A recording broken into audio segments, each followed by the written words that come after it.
teman-teman, nama saya Eleazar Adaman Gedoan dari kelas IBA 1A dengan NIM 240611020009 yang akan menerangkan kepada kalian pada kali ini mengenai ulasan buku yang telah saya buat pada mata kuliah Bahasa Indonesia dengan dosen pengampu saya yaitu Ibu Jenny Imbang. Langsung masuk dalam struktur teks ulasan. Di sini terdapat 5 struktur teks ulasan. Pertama, identitas buku. Kedua, orientasi. Ketiga, tafsiran isi. Keempat, evaluasi. Dan terakhir, rangkuman. Kita masuk dalam identitas buku. Di sini judul buku yang saya pilih adalah Dasar-Dasar Manajemen yang ditulis oleh Abdul Rahman Sos MAP dengan jumlah halaman 192 halaman yang diterbitkan oleh Lembaga Intelijensia Media tahun penerbitan 2017. Bahasa yang digunakan adalah bahasa Indonesia, warna sampul buku biru dan hitam, dan dengan nomor ISBN-nya 978-602-6874-696. Abdul Rahman Sos MAP adalah seorang dosen dan staf di Fakultas Ilmu Sosial dan Politik di Universitas Tribuana Tunggadewi Malang. Dan sebelumnya mohon maaf, untuk biodata masih belum lengkap karena adanya keterbatasan informasi. Lanjut, berikut 10 hasil tulisan dari beberapa karya yang telah ia publikasikan. Bisa kalian lihat di sini. Buku yang ditulis oleh Abdul Rahman Sos MAP ini dirancang untuk mahasiswa dan akademisi yang ingin memahami konsep dasar manajemen. Dengan menggunakan metode pendekatan teoritis dan praktis, buku ini menyajikan contoh-contoh yang aplikatif, sehingga para pembaca dapat memahami teorinya dan mengimplementasikannya secara nyata. Penulis memiliki tujuan agar buku ini tidak hanya menjadi sumber pengetahuan, tetapi juga panduan untuk pengelolaan kehidupan sehari-hari maupun dalam sebuah organisasi. Dan terdapat 4 bagian penting yang dapat kita perhatikan di sini, yaitu pertama, dasar dari manajemen, kedua, piramida kekuasaan dalam manajemen, ketiga, fungsi manajemen, dan keempat, efisiensi dan efektivitas dalam manajemen. Lanjut, pada bagian tafsiran isi, sesuai dengan judul, isi dari buku ini cukup menjelaskan bagaimana konsep-konsep dasar dari manajerial itu sendiri. Penjelasan yang detail menunjukkan apa saja hal yang harus kita perhatikan dalam manajemen, baik itu dari struktur manajerial, sifat dan perilaku manajerial, maupun tingkat kekuasaan dalam manajerial. Walaupun tidak memiliki studi kasus ataupun data-data yang relevan, tetapi secara konseptual buku ini menyajikan contoh-contoh berdasarkan dunia nyata dalam manajerial. Dengan menganalisa contoh-contoh yang ada, pembaca diharapkan mampu mengaktualisasikan konsep dan teori dasar dan manajerial yang disajikan dalam buku ini. Dan dalam buku ini terdapat bab-bab yang terdiri dari 13 bagian yang bisa kalian lihat di sini.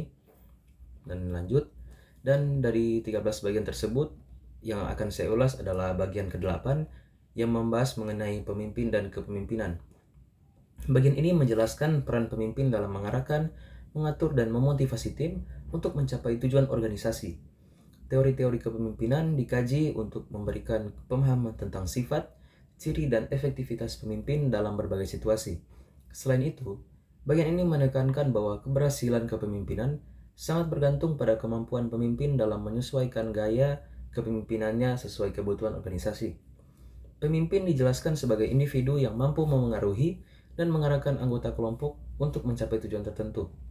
Bagian ini juga menyoroti teori-teori kepemimpinan klasik seperti teori sifat, perilaku, dan kontingensi, serta bagaimana teori-teori ini memberikan wawasan tentang karakteristik pemimpin yang efektif. Kita masuk dalam bagian evaluasi. Buku ini ditulis dengan struktur yang terorganisasi, dimulai dari konsep dasar hingga aplikasi manajemen praktis. Penulisan menggunakan bahasa yang jelas dan sederhana, sehingga memudahkan pembaca dari berbagai latar belakang pendidikan untuk memahaminya. Font yang digunakan cukup standar, mudah dibaca dan nyaman untuk mata. Konten buku mencakup teori-teori dasar manajemen, fungsi-fungsi, serta pendekatan praktis dengan ilustrasi yang relevan. Salah satu poin penting adalah penguraian fungsi manajemen, seperti perencanaan, pengorganisasian, pengarahan, dan pengendalian, yang dijelaskan dengan sistematis. Buku ini juga menyoroti pentingnya fleksibilitas dalam pengelolaan sumber daya, menekankan relevansinya dalam berbagai situasi kehidupan. Namun, buku ini memiliki beberapa kekurangan. Meskipun isinya mencakup banyak aspek, kedalaman analisis untuk beberapa topik seperti teori-teori kontemporer atau studi kasus aktual terasa kurang.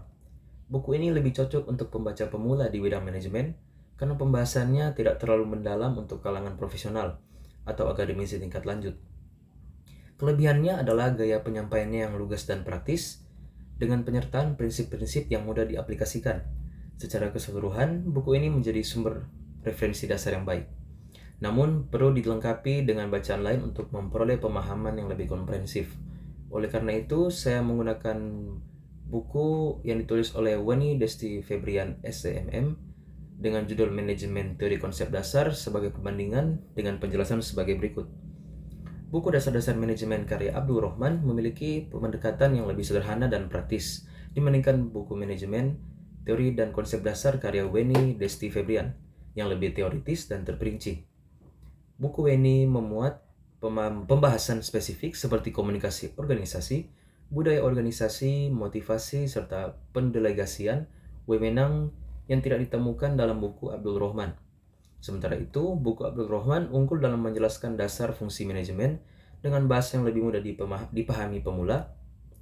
Dan unsur penting yang menjadi nilai tambah dalam buku Weni adalah analisis budaya organisasi dan etika dalam organisasi, yang memberikan perspektif lebih mendalam untuk pembaca akademik maupun praktisi. Dan terakhir, pada bagian rangkuman, secara keseluruhan buku Dasar-Dasar Manajemen karya Abdul Rahman MAP ini bisa menjadi sumber belajar yang bermanfaat, terlebih bagi para mahasiswa yang baru mempelajari ilmu manajemen. Walaupun bentuk penyajiannya yang masih kurang mengikuti zaman, tetapi secara penyampaian informasi, buku ini sudah bisa membuat para pembaca bisa memahami konsep-konsep dasar dari manajerial itu sendiri. Dan itu saja untuk penjelasan saya pada kali ini. Terima kasih sudah mendengarkan dan mohon maaf bila ada salah kata. Terima kasih.